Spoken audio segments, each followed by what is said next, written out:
Oke, so welcome Sunshine. Nih dari namanya kayaknya cerah banget nih anaknya. Ya udah namanya kan Sunshine itu kan matahari kan ya. Sinar Berarti matahari. sinar matahari ya berarti terang banget nih anaknya. Nggak ada gelap-gelapnya ya. Hidupnya terang semua. Ada. Tapi Oh, apa? iya deng. Ya, Nggak. benar kan? Oke, sebelum lanjut perkenalkan diri Anda dulu, tolong. Oke. Halo, like a sun, I will light up your day. Halo, aku Sunshine. Oke, oke, cukup simpel dan kayaknya Zero. Inggrismu lumayan tuh, lumayan bagus. Oh iya kah? Iya. Is that real? Waduh. By the way guys, jangan tertipu dengan suara ya. Coba. Iya, jangan tertipu. Aduh. Biasa di live suka spill umur nggak? Aku spill umur. Soalnya kayak suka ada yang datang tuh tiba-tiba, wah loli gitu. Terus saya kayak, enggak, aku tuh bukan loli, aku 21 tahun. Kalian jangan tertipu. Waduh guys, jangan tertipu guys. Suaranya itu beda tipis sama gua, tapi kita sama-sama nggak muda, Cok. Udah agak tua. Nggak sih, masih muda sih, masih muda. Masih 20, masih 20. Udah 30 udah baru mulai naik tuh. Udah 30 baru naik ke atas tuh. Udah mulai pusing nih. Ya, dari 20 ya pusing ya sih. Ya 20 lebih dikit ya, aman lah. Oke, jadi sudah berapa lama Anda di reality? Itu dari Februari tahun ini. Oke. Baru ya, belum lama ya? Iya, baru. Ya, tapi udah terkenal nih kayaknya. Anaknya udah booming. Mungkin terkenal karena aku tuh sering masuk ke rumah orang gitu kan. Terus avatar aku tuh warnanya kuning, jadi kayak terang gitu. Jadi nama mengikuti avatar atau avatar mengikuti nama? Mengikuti nama. Oh, avatar mengikuti nama. Oke. Nah, mau tahu sedikit dong dari mana sih kamu ngambil nama Sunshine? Apakah emang kamu suka sinar matahari atau kamu suka mataharinya atau gimana? Oke. Banyak sih yang nanya ini kayak, kenapa sih namanya Sunshine gitu? Kayak kok kepikiran aja gitu. Kenapa nggak pakai nama? Coba karakter orang gitu kan banyak kan, ya kan? Oh. Aku tuh, iya kayak gitu. Pokoknya banyak yang nanya gitu. Terus aku tuh pakai nama Sunshine karena awalnya tuh temen aku tuh bilang gini. Pokoknya aku tuh lagi nemenin temen aku lagi sedih gitu. Dia bilang katanya aku tuh mataharinya dia bilang gitu. Well, aku yang saat itu aku merasa kayak emang bener ya gitu. Ada kan lagunya Kamu Matahariku.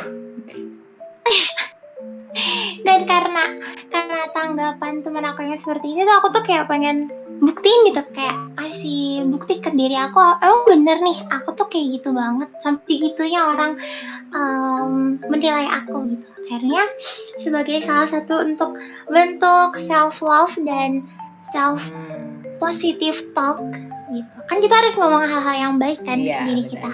Jadi aku coba untuk ya? Kenapa? Bukan self proclaim, ngeklaim diri sendiri. Bukan. Beda lagi, itu beda kasus narsistik.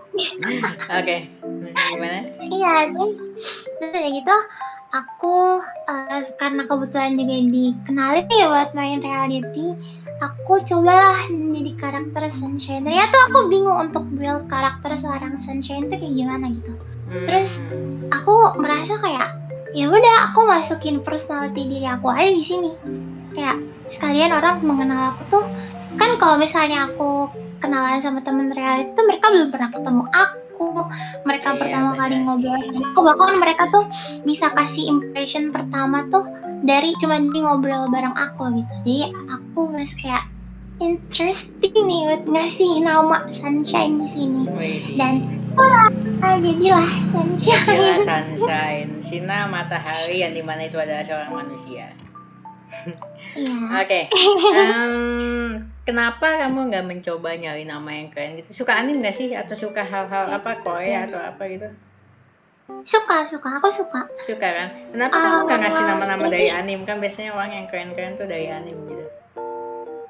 aku tuh kalau nonton anime atau hal-hal yang kayak berbau Jepang, Korea tuh aku lebih suka ke kayak musik gitu-gitu ya lah. Jadi kayak misalnya nama karakter gitu tuh aku gak kepikiran, kecuali untuk nama hewan kayak nama peliharaan tuh aku bisa kasih nama pakai ikutin nama Jepang, nama Korea gitu. Tapi kalau untuk diri aku sendiri, aku tuh punya hamster namanya Cio sama Shiro sama siapa ya satu lagi aku lupa baru lahir. Yang Shiro pasti warnanya putih hamsternya.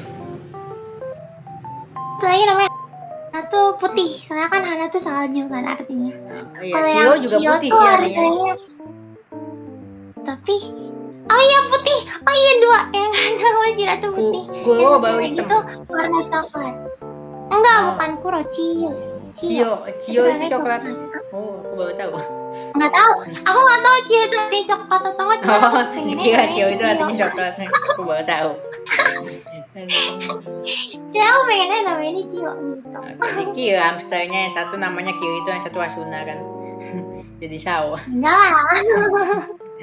Oke, berarti kalau misalnya ke hewan kamu suka ngasih nama dengan nama-nama Jepang, Korea gitu-gitu ya? Iya, kalau kayak gitu bisa. Tapi kalau ke diri aku tuh aku lebih menggambarkan diri aku sebagai satu objek yang menarik gitu, kayak matahari atau misalnya buah gitu. Menarik. Cuma yang menganggap kamu matahari itu satu orang doang atau banyak? Kalau teman-teman aku sebutin angka kali ya. Jadi aku tuh temenan sama 5 orang dan mereka semua bilang kayak gitu, makanya aku kayak pengen ngebuktiin, karena kalau satu orang doang aku bisa nganggap kayak masa sih gitu. Oke. Kita mau tahu lebih dalam lagi nih. Teman kamu itu yang menganggap kamu itu seperti matahari, itu apa sih yang kamu lakukan ke dia sehingga dia berpikir seperti itu? Nggak, maksudnya kasih contoh dong. Misalnya kamu nasihatin dia apa gitu tentang masalahnya sehingga kamu bisa dijadikan seperti itu. Nggak tahu sih sepele atau enggak, cuma bagi aku sepele, mungkin bagi dia enggak ya. Jadi aku tuh kayak apa ya, ini tuh kayak ya biasa lah, putus atau enggak ngerasa gagal gitu. Ya kayak gitu. Aku bilang kayak ya udah, kalau misalnya kamu lagi ngerasain sakit hati, nggak apa-apa untuk biarin diri kita ngerasain sakit hati. Yang salah tuh kan yang berlarut-larut ya nggak sih? Jadi aku ngasih tahu kayak kalau misalnya kalian lagi sakit hati, aku juga sering ngomong ini ke teman-teman reality. Kalau misalnya kalian lagi sakit hati, gak apa-apa, biarin diri kalian tuh sembuh pelan-pelan, ngelewatin 5 tahap berduka kalian. Karena kesedihan tuh emosi negatif dan itu tuh kayak sampah. Kalau kalian pendem, kalau kalian tolak tuh bakal tetap terus ada gitu. Ya harus diselesain, dibersihin, ditentasin biar kalian tuh kedepannya plong, gak ada luka lama gitu. Aku ngomong kayak gitu. Iya, terus aku juga kayak masakin mereka kalau misalnya dia lagi sakit, kayak gitu sih, bantuin belajar. Mantep tuh. Berarti kamu deket banget nih sama 5 orang ini nih. Aku deket banget. Oke, tadi kamu sempat menyinggung 5 tahap. 5 tahap itu apa aja? Oh iya, aku pernah bahas juga nih di broadcast aku. Jadi 5 tahap duka. Itu 5 tahap dan 5-5-nya beda namanya. 5 tahap duka yang beda-beda, tiap proses itu beda-beda. Nah, kayak gimana tuh 5 tahap tuh apa aja? Jelasin dong. Waduh, jadi ada yang namanya stage of grief. Stage of grief itu 5 tahapan berduka. Dan sekarang tuh udah banyak orang yang aware sama stage of grief ini. Oke, yang pertama? Yang pertama adalah tahap penolakan. Denial. Ya tuh kalau sedih suka denial. Itu 5-5-nya berhubungan dengan mindset atau ada yang harus dilakukan selain dengan mindset? ini tuh lebih ke apa ya? Lebih ke step by step yang harus diterima dan dijalankan gitu. Jadi bukan mindset sih kalau aku rasa. Bukan ya? Mindsetnya tuh harus apa ya? Harus sadar kalau misalnya luka tuh harus sembuh, nggak boleh dibiarin gitu aja, nggak boleh kayak berdampak. Nah iya, nggak mau itu gitu. itu yang tadi aku maksudkan, kamu bilang pertama penolakan. Aku memikirkan penolakan itu adalah sebuah mindset yang dimana kita harus kayak ya kalau ada kesedihan ya udah gitu, lupain gitu, udah tolak gitu kesedihan itu. Iya. Cuma Iya. bukan ya, bukan mindset ya. Berarti apa tuh? Yang pertama kan penolakan, Bukan. itu kayak gimana? Penolakan tuh itu lebih ke perilaku, pola perilaku manusia tuh ya sih. Kalau pertama kali dapat luka tuh pertama pasti nolak, kebanyakan pasti nolak kayak apa sih, karena diri kita tuh kayak masih kaget lah, dalam tanda kutip kaget kalau misalnya kita ada luka dan belum sesempurna itu menyerap kesedihannya gitu. Jadi Daniel kayak masa sih gini doang gue sedih, masa sih cuman gara-gara gini doang jadi nggak mood ngapa-ngapain kayak gitu. Terus yang kedua namanya kemarahan, fase kemarahan. Apa tuh, gimana tuh? Biasanya tuh mulai berpikir kalau misalnya semua yang emosi negatif yang kamu rasain tuh kayak yang ditahan, yang di denial dari sebelumnya tuh kayak bom waktu gitu. Jadi kayak tiba-tiba memicu marah. Pernah gak sih ketemu orang yang kayak senggol bacok banget gitu? Oh iya, benar-benar ada lagi ada masalah jadi banyak gitu. Sensitif banget ya kan, kayak sensitif banget. Padahal cuma dipanggil doang namanya, apa sih? Kayak emosi. Ya kayak gitu. Biasanya dia lagi di fase yang marah gitu. Ya, berarti dia harus mendenial itu ya? Iya, itu gara-gara di denial terus tuh. Dianya yang terkena denial dari orang lain. Dianya mendenial perasaannya sendiri. Oke. Berarti iya, dia mendenial perasaannya sendiri. Dia mendenial perasaannya sendiri, disembunyiin terus. Tapi lama-lama dia enak sendiri gitu, kayak gak enak, ternyata kepikiran terus gitu. Jadi bete ya? Iya, bete sendiri. Bad mood sendiri. Tapi di fase yang orang yang lagi marah-marah ini, fase kemarahan ini, mereka akan ada kayak posisi reda gitu, posisi dimana emosinya reda. Nah dari situ dia mulai kayak lebih rasional berpikirnya. Terus udah mulai merasakan emosi gitu, udah mulai kerasa banget nih sedihnya nih, mulai kerasa banget kecewanya gitu. Makanya kadang marahnya tuh ada yang nggak terkendali, kayak sampai banting barang. Itu kalau misalnya di fase kemarahan ini dan dia punya permasalahan dalam mengatur emosi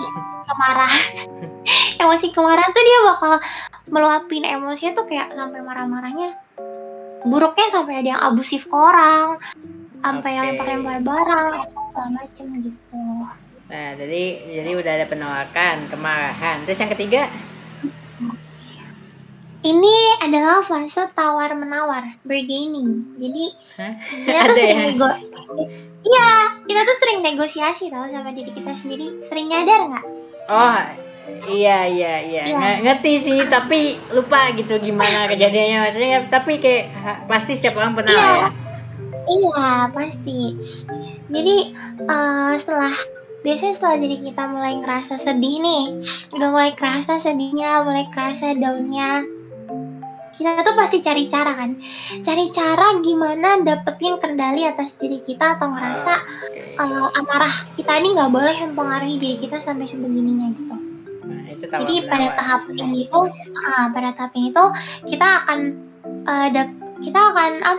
di posisi dimana kita tuh mikirin kemungkinan yang terjadi. Kayak seandainya kalau misalnya aku gini gimana ya, atau gimana kalau kayak overthinking lah, tapi sambil kayak bangun strategi gitu loh. Overthinking tapi kita harus berpikir buat supaya hal negatif itu tidak terjadi gitu kan.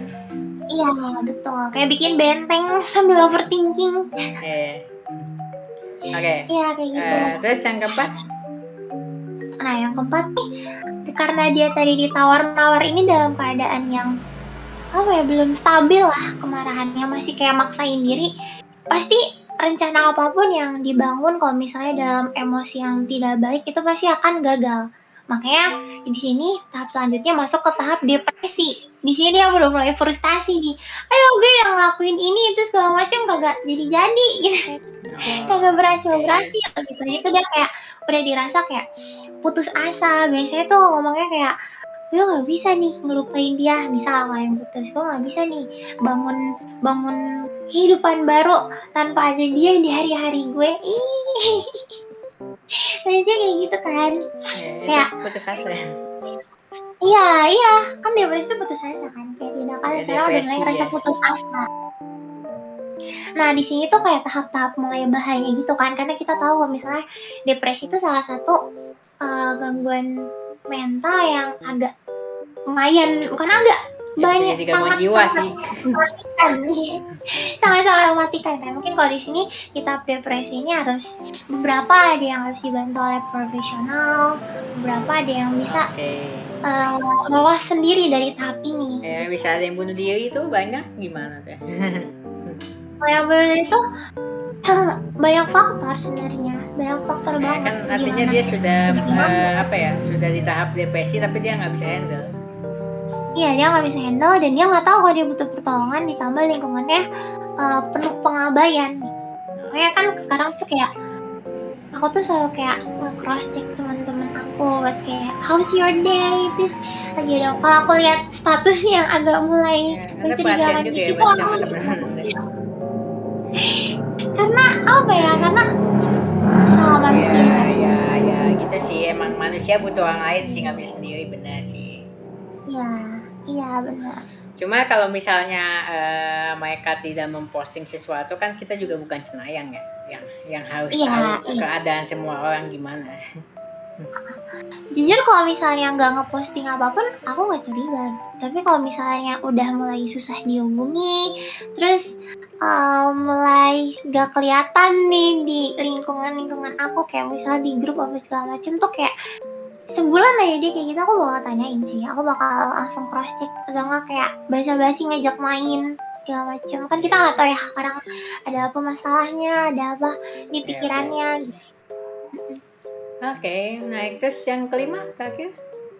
Nah yang kelima nih kayak titik cerah harapan dari duka. Berarti yang kelima ini yang udah positifnya ya? Iya, udah mulai masuk ke masa namanya penerimaan. Masa penerimaan. Ya, ini itu kayak udah mulai sadar, mulai ngeh, mulai mudeng. Kalau misalnya kalau misalnya dia tuh merasa kayak kesedihan yang dialami itu adalah tahap kayak batu injakan di mana mereka ke depannya lebih bahagia, harus lebih bangkit, jadi pelajaran, mulai berdamai sama dirinya sendiri, move on dari keadaan yang lalu gitu. Makanya semua yang udah terjadi tuh udah diterima, udah ikhlas gitu. Mungkin masih ada luka yang bisa ke-trigger gitu, tapi kalau misalnya udah nerima tuh bakal nggak beda. Kalau misalnya kita belum terima terus ke-trigger tuh udah bakal out-outan kan, kayak udah nggak teratur banget deh pokoknya. Benar. Itu misalnya kita udah nerima, udah ikhlas, udah maafin, ke-trigger tuh bakal kayak nangis ya oke, tapi nggak akan untuk yang kayak marah terus mengganggu kegiatan sehari-hari. Lebih gampang melupakan lah ya. Iya, lebih gampang untuk berdirinya lagi lah gitu.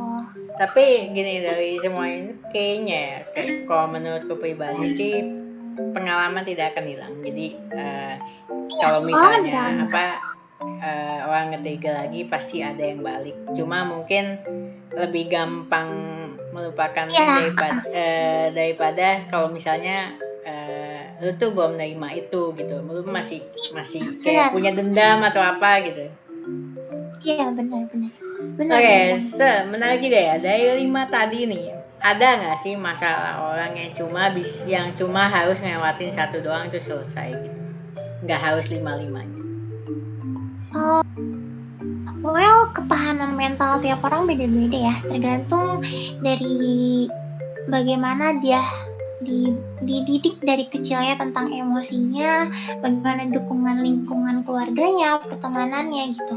Aku pernah ketemu sama temen yang dia tuh cuma ada di tahap bargaining langsung ke accepting. Kan aneh kan? Aku namanya manusia kali ya, kayak penuh teka-teki banget dan nggak semudah itu hanya dari teori beberapa ahli gitu. Aku dengerin cerita dia tuh bilang kayak, oh nggak, dia awalnya kayak di tahap denial pasti ada, dia bilang. Aku awalnya nggak nyadar, dia bilang. Aku tuh awalnya nggak nyadar kalau misalnya aku sedih, dia bilang gitu. Terus tapi aku lama-lama aku tahu, terus aku langsung mikir gimana strateginya. Kan aku yang udah tahu 5 stage of grief nih, kayak benar-benar kok ini lompat dari tahap 1 langsung ke tahap 3 gitu. Jadi aku ngerasa kayak tahapan ini tuh cuman kayak gambaran kalau misalnya kamu tuh kalau sedih kamu bisa ngelewatin tahap-tahap ini gitu. Kalau misalnya enggak pun nggak apa-apa, karena pada ujungnya tuh yang harus dilakukan adalah nerima emosi itu, dibersihin, diikhlasin, terus move on gitu. Tapi Pada at intinya least gitu. kalau misalnya orang bisa melewati 5-5-nya semua pure, berarti Ya. itu udah aman banget lah ya. Kalau cuma ngelewatin 2-3 itu kan belum tentu aman. Pasti masih ada yang tersisa. Ya, kalau 5-5-nya Ya, mungkin karena udah pasti belum dan nerima. So far yang aku temuin kalau yang udah lewatin 5 itu meskipun setahun setengah, apa segala macam tuh pasti move on-nya tuh keren banget gitu, kayak bikin self improvement-nya tuh bagus banget karena udah selesai lukanya gitu, udah selesai dia yang barunya tuh bangkit gitu. Dari 5 tahap tadi, itu 5-5-nya tahapan tadi tuh kamu dapatnya dari mana gitu? Kamu baca buku sesuatu kah atau emang diajarin sama orang? Iya, aku diajarin gitu. Jadi aku tuh diajarin sama psikolog aku pas lagi tentang terapi kognitif pikiran. Dia tuh ngajarin aku, dia bilang kayak, Sani tenang aja, kalau misalnya lagi sedih tuh kita tuh emang punya tahapan-tahapan untuk berduka yang bisa kita lewatin gitu. Jadi duka tuh bukan sesuatu hal yang ada terus selamanya ada, nggak bisa kita hilangin gitu. Karena itu lebih bahaya banget gitu. Tapi kalau misalnya si teori ini tuh aku tahu kalau misalnya teori ini tuh ditemuin sama Elizabeth Kubler-Ross tahun 1969 di bukunya namanya On Death and Dying. Sampai hafal ya bukunya. Kalau nggak salah ya, aduh aku takut banget kalau salah. Nggak apa-apa. Ya kan manusia bisa lupa. Manusia bisa lupa. Iya, santai aja. Oke, coba deh dari 5 tahapan tadi, kamu pilih 2 dong yang paling susah, yang menurut kamu paling susah tahapnya. Tentu di 3 sama 4 ya, yang kayak fase tawar menawar terus gagal, jadi depresi, jadi putus asa, jadi kayak aduh ya nggak tahu dia mau ngapain gitu. Itu yang menurut aku yang paling susah yang aku alamin ya, yang pernah aku alami ya. Terus pilih 1 yang paling gampang. Paling gampang penerima. Oh, penerimaan. Paling gampang. Iya, kalau menurut aku penerimaan. Bukan penolakan. Yang paling 1 tuh yang paling awal. Karena aku tipe yang kalau ada emosi aku tuh langsung kerasa banget, jadi nggak ada waktu buat nolak gitu sebenarnya. Aku orangnya sebenarnya pakai feel daripada logik ya, perempuan mungkin gitu ya kebanyakan, walaupun nggak semua gitu, mungkin ada beberapa yang logik. Tapi kalau aku tuh kalau udah ngerasa sedih, aku nggak ada waktu buat denial karena udah langsung kerasa banget, kayak kerasa banget gitu ngerti. Kayak udah langsung nangis. Dari 2 tadi, yang 3 sama 4, coba kamu pilih 1 yang paling susah. Ayo. Depresi lah jelas. Depresi ya, kayaknya orang juga gitu ya, depresi. Fase depresi itu meskipun kayak cuma 2 minggu tuh, wah gila itu berat banget. Pasti cuma 2 minggu, nggak mungkin lebih. Ada kan aku bilang tadi, ada yang bisa keluar dengan sendirinya, ada yang enggak. Tapi kebanyakan kalau misalnya udah di fase depresi itu fase-fase dimana 2 minggu awal tuh kayak kalau yang aku alamin ya, ini semoga jangan ada yang self diagnose, jangan ada yang ngerasain gitu. Kalau yang aku alamin tuh 2 minggu tuh masih kayak aman, kayak masih smiling aja, masih senyum aja, tapi udah seterusnya aku udah nggak bisa interaksi sama orang, aku jauhin orang, bahkan HP itu aku sengaja matiin kayak gitu, separah itu sih. Oke. Iya. Pernah nggak sih ada yang misalnya nih, pasti kamu pun pernah merasakan sulitnya lah masalahmu kan. Pernah nggak sih sampai di tahap kamu yang ada orang baik pun yang mau bantu kamu, tapi kamu nggak mau gitu, kayak malah kamu marahin? Oh ada pernah. Oh ada. Iya pernah. Iya aku tolak kayak nggak ngerti gitu, karena mungkin orang-orang pasti kayak pernah ngerasa gimana dia sedih, tapi kok ada yang ngerti ya gitu. Tapi jadi pada saat orang yang benar-benar baik banget datang tuh dia jadi nggak percaya gitu. Jadi yaudah aku sendiri aja deh, lo pasti sama aja kayak yang lain yang nggak ngerti gitu. Nah terus gimana Tapi cara biasanya orang pemulihannya? yang aku nggak ngelakuin apa-apa sih. Jadi dari kayak orang itu sendiri yang kalau misalnya beneran tulus tuh kerasa, tanpa dia harus kayak banyak ngomong. Kalau misalnya emang dia kayak mau ngebantuin, bener dia perhatian, itu tuh pasti bakal nunjukin langsung tanpa perlu kayak aku tuh perhatian sama kamu gitu. Itu lembaga. Tanpa harus dia, tanpa harus dia bilang kayak gitu. Itu menjijikan sih. Iya kan ada orang yang kayak gitu. Kebanyakan itu omdo. Bukan omdo sih, lebih tepatnya mereka pengen dipuji, kayak ya mereka pengen dianggap sebagai orang baik gitu. Padahal mereka sendiri nggak tahu gitu gimana caranya kan. Iya jadi kayak udah ngomongnya dulu. Jadi ngomong dulu gue tuh mau perhatian sama lo. Aduh. Iya makanya aku tuh tipe yang kalau misalnya mau perhatian dia tunjukin aja, nggak usah ngasih tahu dulu aku mau perhatian apa segala macam, nggak usah. Ya tapi itu karena beda kan sih. Bisa, iya kan, jadi kan bisa menilai langsung gitu. Tapi kadang ini pengalamanku ya. Aku pernah beberapa gitu, ada yang pusing dan sebagainya macamnya, sampai ngomel-ngomel segala macam. Aku orang yang nggak ngomong gitu, cuma kalau misalnya kayak aja gitu, aku nanya kenapa bla bla bla bla, dan endingnya aku yang dijauhin. kayak kayak masa risih gitu. Padahal kan Anda yang menunjukkan kalau misalnya Anda itu sedang masalah gitu, dan ya apa salahnya gitu orang mau bantuin masalah lo, orang mau dengerin cerita lo, tapi kayak malah dia yang menjauh. Oke, ya udah. Kadang aku trauma dengan hal yang begitu. Ya aku sedikit trauma dengan hal yang orang udah pusing nih mau gua bantu nih, tapi elunya malah yang menyingkirkan gua nih. Gimana tuh ceritanya tuh kan, agak gedek juga sih. Ya udah, tapi ya udahlah. Iya aku paham. Mungkin emang orangnya risih, ya udahlah biarkan gitu. Tapi mungkin kalau orang lagi sedih tuh pasti kadang pengen punya waktunya sendiri dulu gitu, kayak pengen mikir mungkin, atau pengen menikmati tangisnya, kan kita nggak tahu ya.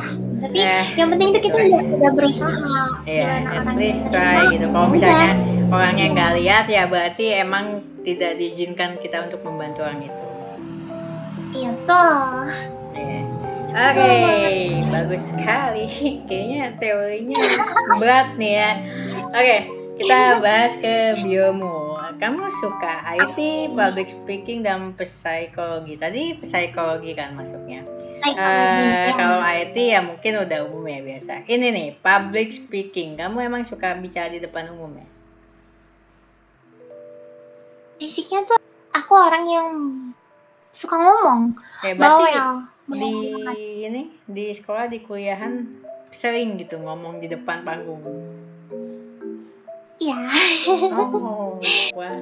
Aku biasanya presentasi, bagian pembukaan satu acara gitu. Kalau misalnya di tempat kuliah tuh aku selalu mencoba diri aku untuk jadi leader di beberapa project atau departemen himpunan gitu. Ambis ya bunda anaknya. Well, sebenarnya bukan ambis. Aku tuh mikir kayak daripada main, mendingan aku gini, daripada main yang cuman misal ngomongin orang, nggak ada manfaat, nggak ada ilmu, mendingan aku cari yang bisa main sambil ini, sambil itu, sambil kenal teman baru, sambil belajar banyak hal gitu. Karena kalau misalnya ngomongin main, aku tuh bisa main di mana aja gitu. Bahkan aku duduk sendiri pun aku bisa main. Oke. Ya benar sih. Dan aku pun juga merasakan kan, aku suka game online dan itu lebih menikmati dibandingkan game yang offline gitu, cuma dengan story dan cerita gitu. Cuma ya offline juga seru buat konten, tapi kalau misalnya online mungkin lebih seru buat seru-seruannya. Jadi kayak dapet gitu feelnya main bareng temen. Cuma kadang emosinya juga dapet sih. Emosinya juga dapet. Kalau kompetitif tuh suka main game gak sih kamu? Kalau kompetitif tuh main aku gak suka main game, tapi teman-teman sekitar aku tuh main game. Jadi aku suka dengerin kayak mereka yang main Dota sambil depresi sampai ke toksiknya tuh bawa gitu kan. Jadi kayak ya gimana ya, kalau main game jangan itu deh, aku suka bingung. Aku punya teman-teman yang dimana main game yang solo aja, yang solo itu ribut gitu, bukan ribut buat apa ya, bukan ribut siapa yang lebih jago, cuma ributin karakternya itu bagusan mana. Kan kayak ya ini game solo player boy ya, gue cuma ngasih tahu gitu kelebihannya ini apa kan, kenapa sampai didebatin gitu. Itu yang kadang gue suka nggak, ya bingung aja. Karena ini sih, kalau misalnya kita udah suka satu hal, we will fight for the best, gak sih? Kayak kita bakal memperjuangin segimanapun bagusnya gitu. Kayak harus bagus. Nah itu poinnya. Mungkin yang kurang dari orang-orang sini ya begitu sih, kayak lebih pengen punya gue paling bagus nih, nggak bisa nih tidak menerima kelebihan orang lain mungkin. Iya benar banget. Itu yang masih susah sih. Jadi kamu suka public speaking, udah nampil di mana aja nih? Yang acara besar? Aku tampil di ini sih. Aku tampil di acara-acara kampus kayak kan aku di Fakultas Ekonomi Bisnis, itu ada namanya FEB Awards. FEB Awards itu kayak award itu kayak penghargaan. Itu aku jadi apa namanya, penanggung jawab di situ. Enggak, aku tuh gak mau jadi MC. Sesukanya aku sama public, aku gak suka jadi MC. Anehnya tuh itu, aku gak tahu kenapa. Kenapa public speaking MC-nya dong? Sesukanya aku sama public. Iya, anehnya tuh gitu, aku sesukanya sama public speaking, aku gak mau jadi MC. Gak tahu kenapa, aku gak mau aja. Tapi kalau misalnya kayak pidato bahasa Inggris tuh aku pernah. Pidato bahasa Inggris pernah pas SMA. Berarti kamu tidak pernah mengalami demam panggung?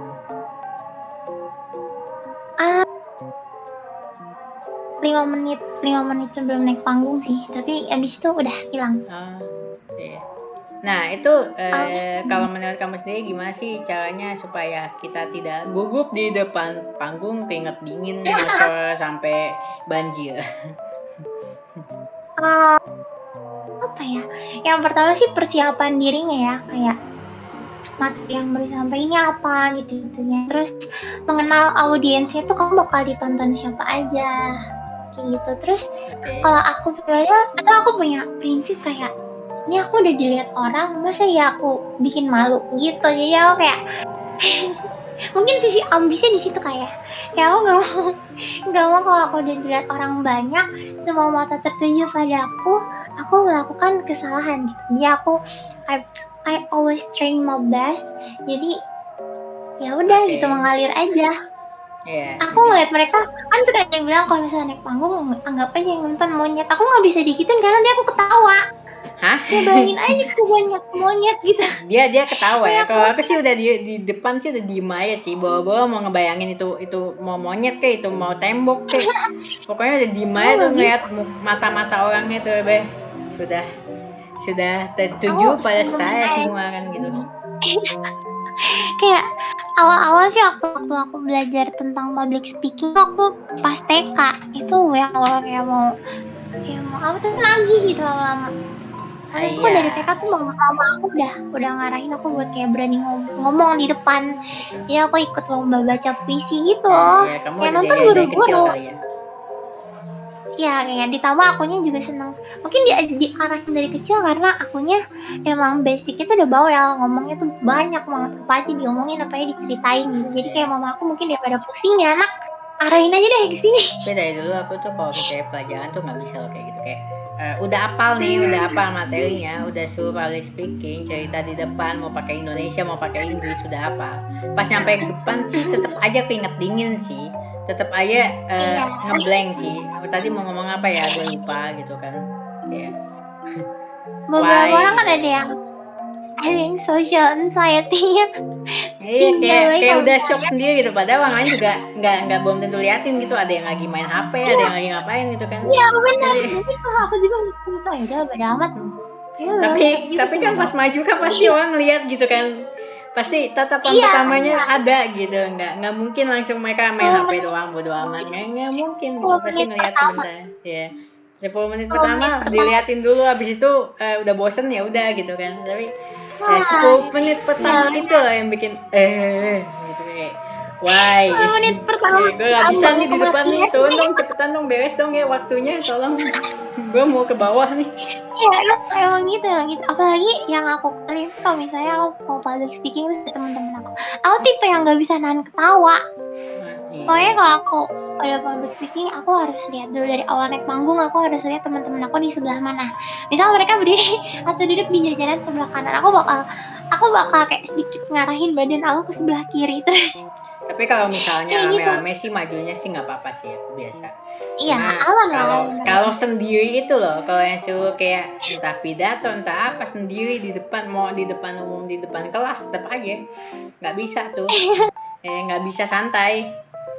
Apalagi biasanya kan ada guru kan di sebelah kiri atau dosen gitu, kiri kanan kan diliatin gitu. Kalau dosen kan pasti harus ngeliat dong, nggak mungkin dosen main HP kan.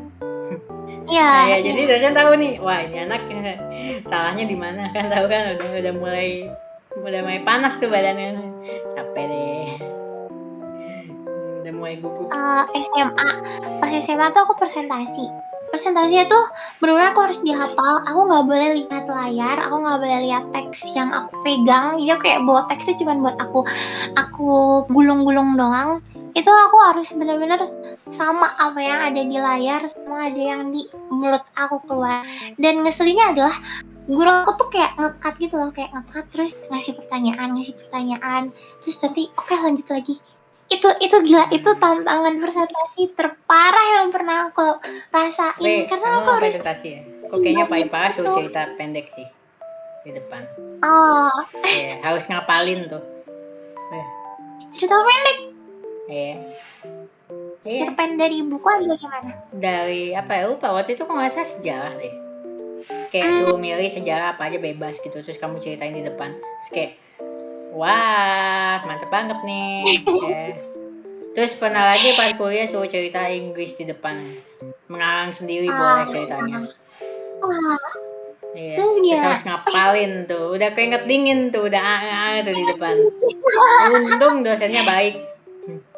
Dosennya soalnya apa ya, jadi kayak sama aku tuh deket, jadi kayak dosennya ngeliat sih cuma senyum-senyum doang, tahu aku di depan nggak bisa nih.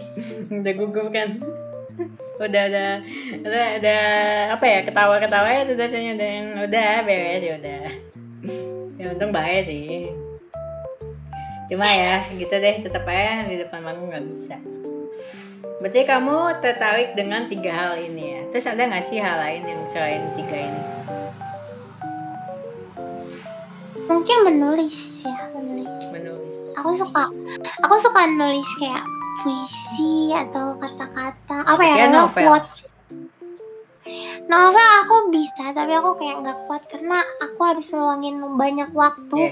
Aku tuh orang yang suka main, jadi aku sering keluar rumah gitu. Tapi novel bisa jadi ini loh, bisa jadi penghasilan juga. Iya sih. Kalau bagus, kalau bagus, kalau cocok sama orang. Oke guys, kayaknya udah cukup lama juga ya. Thank you buat Sansa ini udah mau ngobrol bareng, udah mau sharing, udah mau cerita. Minta saran dong buat orang-orang yang mungkin suka nasihatin temennya, atau buat yang sering punya masalah gitu. Gimana tuh? Dan gini, kalau punya masalah mungkin semua orang punya masalah ya. Tapi kalau masalahnya itu yang tidak bisa dia selesaikan, itu yang berat kan. Ya, itu gimana tuh penyelesaiannya? Gimana ya? Well, aku selalu punya mindset gini, nggak tahu sih ini benar atau enggak. Kita lahir itu ada masalah. Okay. Tapi dalam artian berarti kita siap gitu menghadapi masalah ini. Jadi ketika kamu lagi ngadepin masalah yang kamu rasa berat, it's okay, take your time, pelan-pelan, gak usah buru-buru. Gak ada yang ngejar kamu untuk buru-buru nyelesain masalah ini, masalah yang kamu hadapin. Semua bisa, everything's gonna be okay. Tapi semuanya butuh waktu, butuh tahap pelan-pelan gitu. Pelan-pelan selesai satu-satu. Cari yang salahnya tuh di mana. Cari yang titik masalah temunya itu di mana gitu. Terus jangan lupa untuk selalu ingat bahwa kamu tuh nggak pernah sendirian gitu. Kalau misalnya kamu mau terbuka sama orang lain, minta tolong sama orang lain, dan atau bahkan pergi ke tempat yang merasa orang ini profesional untuk bantu kamu, misalnya dalam kayak psikiater, psikolog gitu, kamu pasti bakal nemuin titik cerahnya sih gitu. Apalagi kamunya tuh udah ada niat berusaha untuk keluar dari masalah kamu, keluar dari hal buruk yang kamu alamin gitu. Terus kalau misalnya untuk orang yang selalu dengerin orang lain, aku pengen bilang kalau misalnya kamu juga berhak untuk didengerin, kamu juga berhak untuk cerita, kamu juga berhak untuk merasa sedih. Kamu bukan tempat sampah dalam tanda kutip yang selalu nampung cerita sedih orang, tapi kamu nggak boleh ngeluarin itu. Kamu boleh banget, karena sama-sama manusia nggak sih, dan hubungan tuh hubungan timbal balik. Jadi kayak apa ya? Simbiosis mutualisme, dimana saling menguntungkan gitu. Kalau misalnya orang sekitar kamu ini nggak bisa dengerin cerita kamu, coba cari keluar dari lingkaran itu dan cari orang yang tepat buat dengerin kamu. Pasti ada. Oke. Terakhir ini aku lupa satu lagi. Minta saran buat orang yang mungkin dia merasa I don't have anyone, gue nggak punya siapa-siapa lagi yang mau dengerin gue, entah keluarga gue juga kayak apa ya, keluarga gue juga nggak suka sama gue, mungkin kayak ya pokoknya dia nggak punya siapa-siapa gitu, dia merasa ya udah gitu, hidup gue cuma sendiri doang. Itu gimana? Punya prinsip gini, aku nggak pernah sendirian karena aku masih punya Tuhan gitu. Kalau misalnya kita udah merasa sendirian, balik lagi aja ke Tuhan, nanti pasti Tuhan kirimin satu persatu orang yang bikin kamu ngerasa kayak nggak akan pernah sendirian lagi, meskipun itu bukan dari keluarga kamu, bukan dari temen yang biasanya kamu kenal setiap hari, kamu ketemu tiap hari gitu. Tapi pasti akan ada aja orang baru yang Tuhan kirimin kalau misalnya kamu deket banget sama Tuhan gitu, yang kalau misalnya kamu ngerasa kesepian, orang itu ada apa segala macam. Karena gimana ya, balik lagi kalau misalnya kita tuh kan ciptaan Tuhan gitu, Tuhan yang ngatur kita, pasti nanti Tuhan akan selalu kasih yang terbaik buat kita gitu. Jadi benar-benar kita gak akan pernah sendirian. Ya, selalu ada jalan lah ya. Selalu ada jalan kayak Gojek. Aduh. Ya ke Gojek. Promosi. Oke, ada yang mau dipromosikan kah? Apa ya? Ayo apa? Oh iya, jangan lupa datang ke broadcastnya Sunshine. Jadi itu reality guys, jangan salah. Reality. Iya, reality. Belum ke YouTube belum. Oh ya, ada sih tadang. Ada ending nggak sih biasanya kalau misalnya live ending pribadi? Oh ada. Enggak. Ya udah. Kamu yang endingin ya. Oke, aku hitung nih. 3, 2, 1. Thank you for watching my broadcast. It's your lovely Sunshine. Bye-bye.